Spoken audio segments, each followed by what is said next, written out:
watching Crave online. There's people that form clubs to try to tell you what you shouldn't be doing. I think those clubs are full of it. And I think that the club of don't do is a club I'm never going to join. This is the last show of the tour, right? This is the last show of the West Coast run. We have a couple more shows left in December. We do, New Year's in New York, that area, and we're doing Miami in early December. But as far as a proper tour, being on a bus, it all ends tonight. Yeah. Is it a sort of a bittersweet experience, or is it a relief at this point? Well, I'm pretty run down. Yeah. So I could use the time at home, see my boys again, all that. But I do love the road. Yeah. I haven't had a phone since the summertime. How you like that? Congratulations. I don't have an iPhone. I don't have a BlackBerry. I don't have a Droid. Nothing. I get a hold of people. They gotta, if they try hard enough, they get a hold of me. Yeah. And if I want to bad enough, I'll call them back. Yeah. And man, it's really nice. It's like it was back when people didn't have cell phones.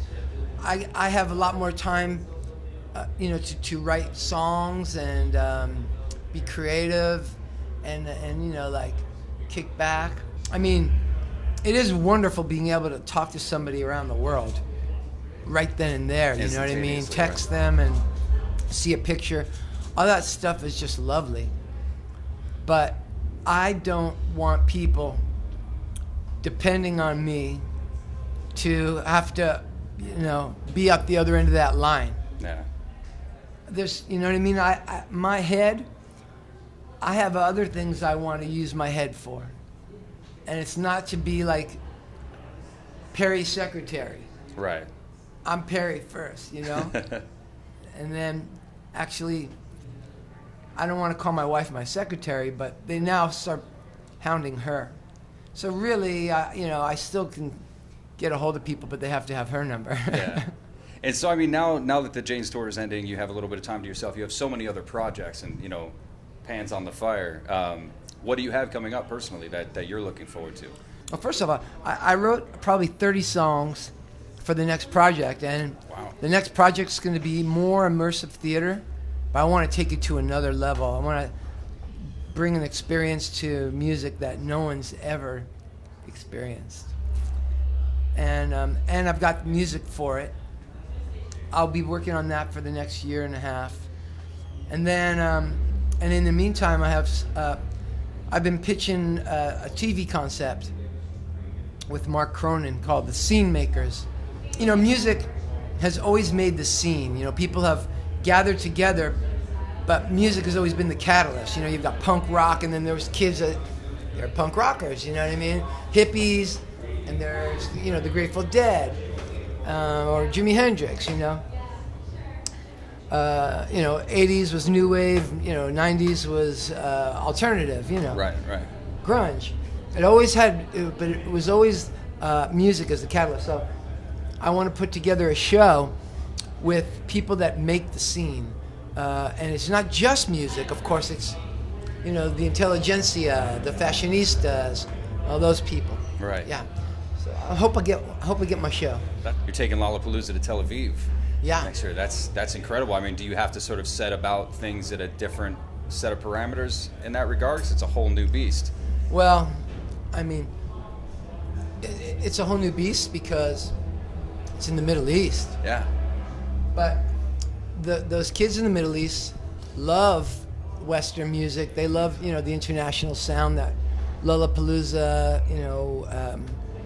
is known for.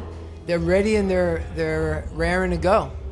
So I think that the people that are going to be really flipped out are all the musicians that are going to go to Tel Aviv. Yeah. You can't share any of those, of course. No, not yet. A lot of people want to do it. Yeah. Everybody wants to do it. but we haven't booked it yet. Yeah. I do have a Jane's Addiction question. There was something that came up in the news about how Sons of Anarchy is using your cover of Sympathy for the Devil for their season finale. Yeah, I just resung it. Oh, you did? Yeah, Jane's re-recorded it. Oh, that's incredible. So it's just yet another version, but yeah, it's a cool song, so I didn't mind doing it. It's a great show. And didn't you also do a couple songs, covers and originals with Danny Harrison and I recorded The Rainbow Has a Mustache by Cream. But the rainbow has a mustache. Coming to me in the morning, leaving me at night. You know that song? Barely. It's my awesome. Dad. Yeah. I mean, it's amazing to see the people who you've influence other people, and now this whole new breed is coming up, but you're still as youthful and full of vitality as ever. And that's incredible. At least it's coming across that way. Yeah. Well, immaturity goes a long way. Those are fantastic shoes, by the way. You guys have had a pre-show ritual for a while. You do a little warm-up 15 minutes ahead of time or what have you. Has that been throughout the whole Jane's tenure? Or? It wasn't at the very, very beginning, but I like to test my voice. And it's always good to warm your voice up before you go out there. It's one of the things that has preserved my voice over the years.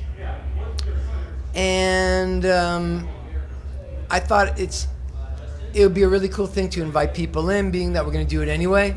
Have people, arm's length away from you, get to see Jane's. I can imagine, like, if I got to see Zeppelin at that distance. Oh my God. It's a very different experience going to Lollapalooza versus going to some of these other festivals where there's a really big barricade, like a VIP barricade. You're still right up close. I ask them not to put barricades. That's awesome. Well, sometimes it's unavoidable. Like at a festival, you're playing with other people, it's unavoidable. But wherever we can, we come in there always saying we don't want a barricade up. And when we get one, we kind of hassle them till they take it down. Yeah. Or sometimes if it's fixed in there, we can't take it down. Yeah, I hear you. So is there any chance we'll see any incarnation of Porno For Pyros on stage again at some point? There might be. I mean, I'd love to do it. I love Peter, and it would be great to. I think that we should do one before this whole lifetime is finished. Yeah. That's the way I look at it. A lot of people think this lifetime is going to be finished this year, December 21st. Yeah, I know. That's what they say. And they're planning. I'm not feeling it. No, I don't think so. I'm not feeling it. If you were playing The End of the World, if this were, if you had one song to go out on, what would it be? Stop. Stop. That's beautiful.